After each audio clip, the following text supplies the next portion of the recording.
Hello everyone, thanks for joining us here on Horizon. Well, if you're lucky, you've had one, a teacher that impacted your life.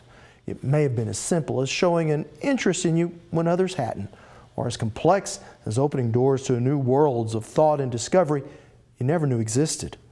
Today, we're going to meet some individuals who have dedicated their lives to the education of others, and we begin by heading to the far reaches of western Oklahoma. Here's our Austin Moore. If you were to mistake Tanner Thompson for one of his agricultural education students, you would be forgiven. Not only because he looks and, in fact, is young, but because this sixth-year teacher is usually working beside his students rather than lecturing them from the front. Agricultural education excels because it is hands-on.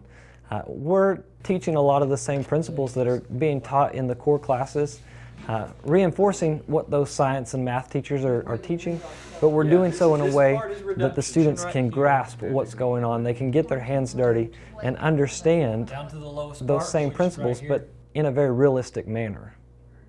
Lessons learned in this manner tend to stick. They stuck so well to former Cheyenne FFA student and current Congressman Frank Lucas that he still calls on them today. The skills that I had an opportunity to develop in this particular program, yes, there were public speaking. Yes, we spent a lot of time discussing livestock breeds and health issues, and we discussed how you manage your business as a young farmer rancher starting out. But all of those skills serve a purpose. The techniques you learn here, maybe not everyone is going to go to a four-year comprehensive university. If you are, then everything that you've had in the program will help you. Maybe you're going to go to a community college or a junior college, a two-year program, and then use the skills that you enhance there to move forward. Or Oklahoma has an outstanding career tech system.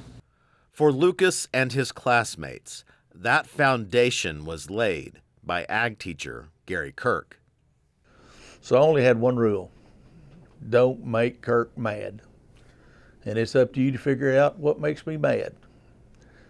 So therefore, I didn't have any problems. For 35 years, Kirk used sows, cows, and especially tractors to nourish western Oklahoma's most important crop. I always had kids that loved the mechanics part, so I had that for them to work on. We'd overhaul them, whatever. I had the kids just like to clean. I had the kids want to do the body work. I had kids that want to do the painting. So I had a little something for everybody. Those tractors are still around and make occasional public appearance. Marvelous machines, but also a testament to the work Kirk and his students did side by side. So one of the things we always hear when we talk to ag teachers is that one-on-one time with students that they use in working on projects is also a really good time to relate life lessons. Can you relate any that you learned from Mr. Kirk? A lot of good advice about everything from the opposite sex to taking care of one's reputation and image in the community to studying hard and having a plan to focusing, a whole bunch of topics. Ironically, as I think back about it now, he wasn't really that much older than me. 14-year-old freshman. This was his second teaching post. He couldn't have been 26 or 27.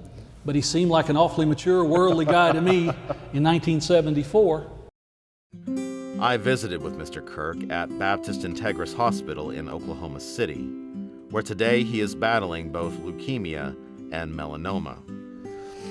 Had an old ag teacher tell me one time, he said, here's my philosophy of teaching. He said, I teach them about life, and if there's any time left, I teach them about agriculture. So I kind of followed that philosophy all through the years. I found another of Kirk's kids just a few miles away.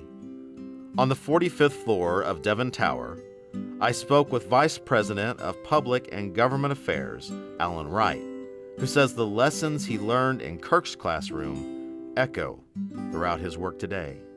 Problem solving. I mean, nothing on a farm happens like it does in a textbook, and nothing in that environment is linear and just easily solved. And so you got to think through and adapt and adjust and also deal with reality. And so my experiences in vocational agriculture and being exposed to those experiences have helped me a great deal. And then, you know, the leadership experiences in FFA, it was great leadership training. But for Wright, it was the life lessons that rooted most deeply. Well, I think that's where Gary was special, and you know, the best teachers always are. You know, those are the people that open your mind and really kind of go beyond the subject matter. You know, we had, as an organization of FFA, we had officers and we had organized meetings, but Gary would spend a lot of time with us teaching us about life. And he took those opportunities to do it and just spent a lot of time trying to help us grow and think beyond just what was happening right now, which is a typical young person's point of view. Back in Cheyenne, the community has rallied around Gary Kirk. Blood drives in his honor are working to fill the bank.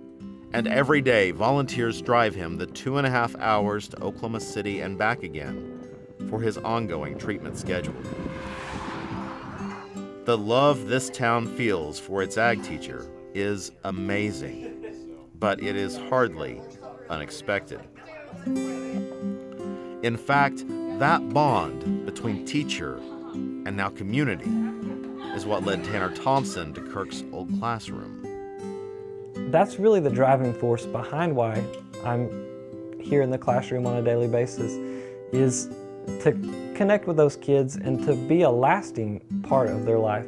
I don't want it to end when they graduate high school. I want to continue to see that through and make sure that they're excelling at whatever they want to do. That is why Gary Kirk may be in a fight for his life, but he isn't fighting alone. You don't know who you reach when you're teaching these kids.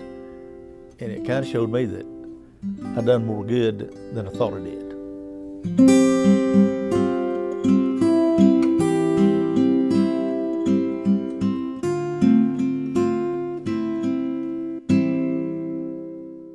Well, joining me now in studio is our Austin Moore. Well, Austin, I was struck by watching your piece that many of the lessons Mr. Kirk was teaching, they weren't lessons taught in the classroom, they were lessons taught outside the classroom. Absolutely. Mr. Kirk has never shied away from teaching his students something he thought they needed to know, whether it was in the textbook or not. One of my favorite stories that he related to me is that when he graduated high school, the first time he was told he had to go pay taxes, well, he was floored. He didn't know where to go, what to do. So every year he took the seniors down to the courthouse, walked them through every office in that courthouse, told them what they needed to know there, who they needed to talk to, and what they were going to accomplish at that time. Wow. How is his health? Well, it's a challenge. Obviously, fighting two forms of cancer simultaneously is it's not ideal. I guess one way to look at it is he is getting to fight them at the same time. They didn't have to extend this fight out. They're kind of taking care of it all together, hopefully. But you know, he's got the right support team behind him. He's got the community all behind him. And hopefully with the right attitude, it's all going to turn out okay. Yeah, we wish him well in his battles, and I know there are literally generations of people that wish him well in that community. Absolutely. All right, thanks so much, Austin. Now, when we return, I sit down with some young people who know firsthand the impact an ag teacher can have on their life.